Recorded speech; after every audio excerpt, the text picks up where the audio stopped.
Prime Minister Benjamin Netanyahu addresses Congress tomorrow. There will be dozens of empty seats, seats that would normally be occupied by Democrats who instead have decided to boycott this speech by a visiting Prime Minister of Israel.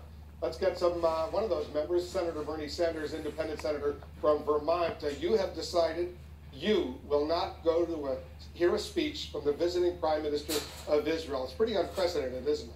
Yes. Has that ever happened before? A Prime Minister of Israel comes to the United States and a group of Democrats or Republicans, for that matter, decide to boycott the leader of a friendly Democratic ally? I think you're right. That is unprecedented. Why have you decided, Senator, that it would be best, from your perspective, to not go and sit in the chamber, sit in the House of Representatives, and at least give him the courtesy of hearing out what he has to say? Well, a couple of reasons. Well, the first and most important is everybody knows, constitutionally and in precedent, the President of the United States of America, whether he is a Democrat or Republican, is the leader of this country in foreign policy. That's a fact. The idea that Speaker Boehner would politicize foreign policy to the degree of not even consulting with President Obama about Netanyahu's visit is, to me, extremely unfortunate. But that's the Speaker. You want to blame Netanyahu for what the Speaker did? Mr. Netanyahu is a fairly sophisticated politician. And I think he could have picked up the phone and said, you know what? Speaker Boehner has invited me, Mr. President. We want to work closely with you. How do you feel about it? That call was never made. Second point, and you just made it. Right now in Israel, there's a very hard-fought election. It's not certain that Netanyahu's party will win. Maybe it will, maybe it won't. But I do not like the idea that 2 weeks before an election in a foreign country, the Prime Minister there running for re-election is using the U.S. Congress as a prop and a photo opportunity for his re-election. That's wrong. He spoke on this sensitive issue. He was speaking at AIPAC earlier today. I'm going to play a little clip. Listen to what he said.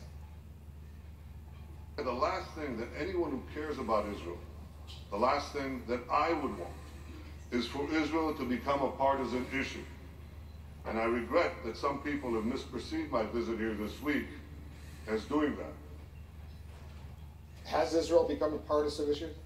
Look, when you have a very partisan Congress, and the Speaker invites Mr. Netanyahu without speaking to the President of the United States, of course it's a partisan issue, and I think Mr. Netanyahu understood that. And do you think that the idea for this speech before a joint meeting of the U.S. Congress was Speaker Boehner's idea or the Prime Minister of Israel's idea? I have no idea, but they're both big boys, and they both understand that the leader of this country in foreign policy is the President of the United States. And the other issue, Wolf, that concerns me very much, plus underlying all of this, is the very difficult negotiations with Iran to make certain that Iran does not get a nuclear weapon.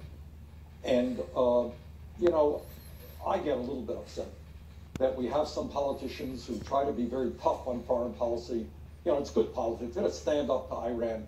And I would remind those people, they were tough in the war in Iraq and tough with Saddam Hussein, and it led to the worst foreign policy blunder in the modern history of the United States of America. The president is trying to negotiate a very difficult situation to see that Iran does not get a nuclear weapon. So when Netanyahu says that for the U.S. it's a matter of security, but for Israel it's a matter of survival, you say that the president has made it clear, and I think virtually every member of Congress supports the concept that Iran will not get a nuclear weapon. But you know what? I want to see us do that without having to go to war. The war in Afghanistan, the war in Iraq is enough for me.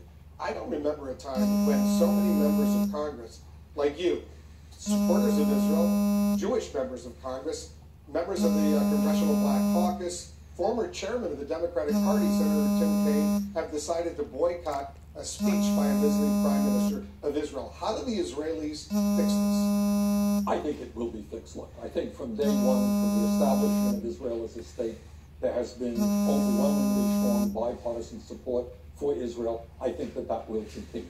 I am simply upset that Speaker Boehner made this a political issue when it should not have been. One final question. I know you're thinking of running for the Democratic presidential nomination this time. Your decision to go ahead and boycott this speech by the visiting Prime Minister of Israel, how has that impacted politically? What's been the reaction you're getting? I have no idea how it plays out politically. In my state, there are some people who have written and called and supported, and some people do not. Is it leaning one way or the other? No. More positive or more negative to your decision? I think it's pretty equally divided. Yes, but you're getting some criticism. We're getting some support. We are getting some criticism. But you're willing to take the heat this time. Yes. Wouldn't be the first time Senator Bernie Sanders takes the heat. Thanks very much for coming in. My pleasure. So what do Americans